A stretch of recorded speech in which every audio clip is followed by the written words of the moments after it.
तो यार आज की वीडियो में हम बात करने जा रहे हैं कि क्या हो अगर prime Pickle versus prime Jack Hanma की फाइट हो जाए, आखिर इन दोनों में कौन जीतेगा। सबसे पहले तो अगर हम पिकल की बात करें तो यहाँ पर पिकल ने बहुत ज्यादा तरक्की की है। बाकी को एक टेक्निक से हराने के बाद, मार्शल आर्ट्स का थोड़ा सा प्रयोग करने के बाद वो बहुत बदला है। खैर वैसे तो पिकल ने हर फाइट से कुछ न कुछ सीखा है, लेकिन फिर भी अगर हम मेन फाइट की बात करें, जैसे कि जैक से उसकी फाइट, बाकी से उसकी फाइट, तो वह लाइफ चेंजिंग थी उसके लिए। जहाँ बाकी से लड़ते वक्त पहली बार उसने कोई मार्शल आर्ट्स की टेक्निक यूज की, वहीं पर जैक से लड़ते वक्त उसने अपना कान खो दिया। पर मुशासी से पहले जैक ऐसा बंदा था जिसने एकदम से पिकल को डराकर भागने पर मजबूर कर दिया था। भाई एकदम भाग रहा था पिकल उससे। वैसे तो हर फाइट में पिकल ने अपने झंडे गाड़े हैं, यहाँ पर एकदम ब्लडी मैचेस उसने करी हैं सभी फाइटर से, लेकिन यहाँ पर जो जैक से उसने लड़ा था ना भाई, मानना पड़ेगा वो बहुत ज्यादा खून खून वाला था। अगर दोनों कैरेक्टर्स की बात करें तो यहाँ पर दोनों ही काटने के नाम से जाने जाते हैं, और जैक भी शुरू से ही उस समय से बाइटिंग टेक्निक को डेवलप कर रहा था, तो इसलिए जॉ वर्सेस जॉ किया इन्होंने। अगर साइज की बात करें तो यहाँ पर जैक सच में बराबर है पिकल के, 8 फीट की उसकी भी हाइट हो गई है। वैसे तो आपको अगर नहीं पता तो बता दूं,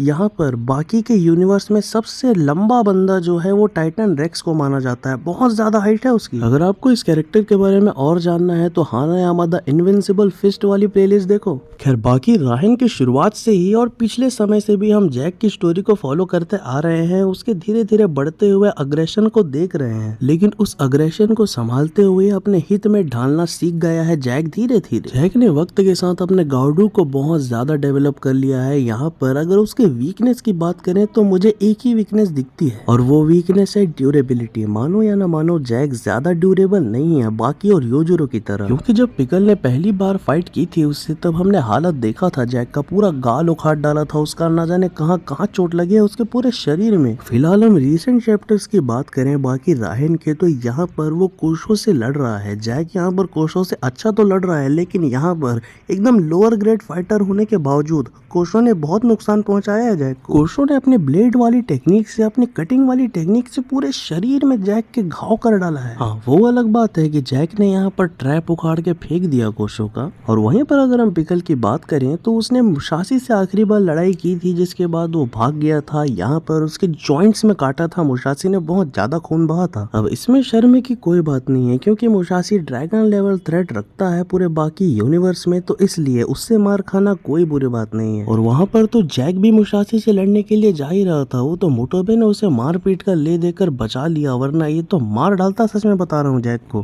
खैर अब जैक की इतनी वीकनेस के बारे में बात हो गई है, तो पिकल की भी एक वीकनेस है मेरे पास, और वह है कि वो इस सदी में ढल नहीं पा रहा है, इस सदी को अपना नहीं पा रहा है। कुछ हद तक यह बात सही भी नहीं है पूरी तरीके से, क्योंकि पिकल यहाँ पर सभी इंसानों से बहुत फ्रेंडली है, साथ ही साथ फूड चेन के टॉप पर बैठा हुआ है ये बंदा, लेकिन फिर भी पूरी तरीके से कम्युनिकेट करने का तरीका वो नहीं सीख पाया। यहाँ पर जब बाकी से उसने फाइट की थी तो बाकी को उसे ट्रिगर करना पड़ा था, उसके इमोशंस को समझकर बहुत देर स्टडी किया था बाकी ने उसे। अब प्रॉब्लम इसमें यह आ रही है कि यहाँ पर पिकल को आप नहीं समझा सकते कि उसे क्या करना है, किस तरीके से लड़ना है, मतलब समझाने का तरीका ही कुछ नहीं है। मुशासी ने तो बहुत कोशिश की थी लड़ने की, लेकिन पिकल भाग खड़ा हुआ था। उसी तरीके से अगर यूजिरो भी लड़ना चाहे पिकल से तो वो नहीं लड़ सकते, क्योंकि पिकल वैसा ट्रिगर ही नहीं होगा ना। लेकिन यहाँ पर अगर हम जैक की बात करें तो वो तो आज का इंसान है, तो इसलिए वो अच्छे तरीके से डेवलप कर पा रहा है।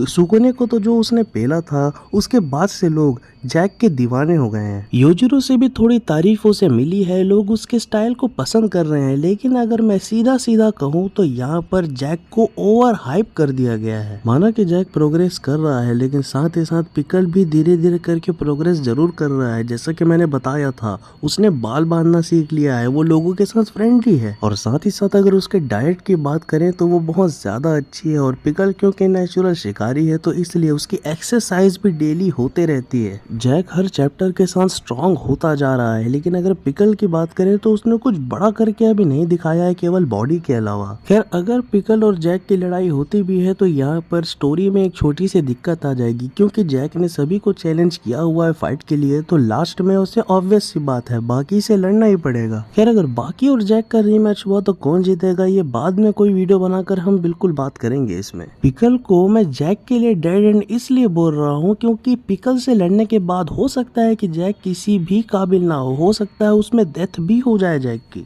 या फिर ऐसा भी हो सकता है कि जैक को कोई ऐसी सीरियस इंजरी हो जाए पिकल से लड़ते वक्त जिससे उसका करियर ही खत्म हो जाए, लेकिन योजिरो से तो उसे लड़ना है ना भाई। चलो मान लेते हैं अंडरग्राउंड अरीना में यहाँ पर जैक और पिकल की एकदम से फाइट हो भी जाए तो यहाँ पर ये दोनों एक दूसरे को चीड़ फाड़ डालेंगे, क्योंकि पिकल के समय में उधर जब डायनासोर से लोग लड़ते होंगे तो उन्हें भी तो होती होगी ना सीरियस इंजरी, हाथ पैर कट जाना वगैरह वगैरह। यहाँ पर पिकल की दिक्कत ये है कि वो सिर्फ और सिर्फ सरवाइव करने के लिए लड़ता है। बाकी से ही लास्ट बार उसने सीरियसली लड़ाई की थी, अगर जैक और वो सीरियसली लड़ते भी हैं तो जैक को पक्का इंजरी होगी। लेकिन अब आप लोग सोच रहे होंगे कि आखिर इन दोनों में जीतेगा कौन, तो मैं आपको बता दूं कि पिकल ही जीतेगा, लेकिन कोई बहुत बड़ा प्राइस पे करने के बाद। खैर अब अगर आगे चल के इनकी फाइट हमें देखने को मिलेगी तो सच में काफी मजा आ जाएगा। ये तो बस छोटा सा प्रेडिक्शन था, और आपको ये कैसा लगा मुझे कमेंट में बताना बिल्कुल भी ना भूलना, या जरूर बताना कि कौन जीतेगा और कौन हारेगा। अगर वीडियो थोड़ी सी भी अच्छी लगी हो तो वीडियो को लाइक और चैनल को सब्सक्राइब कर देना। Love you all,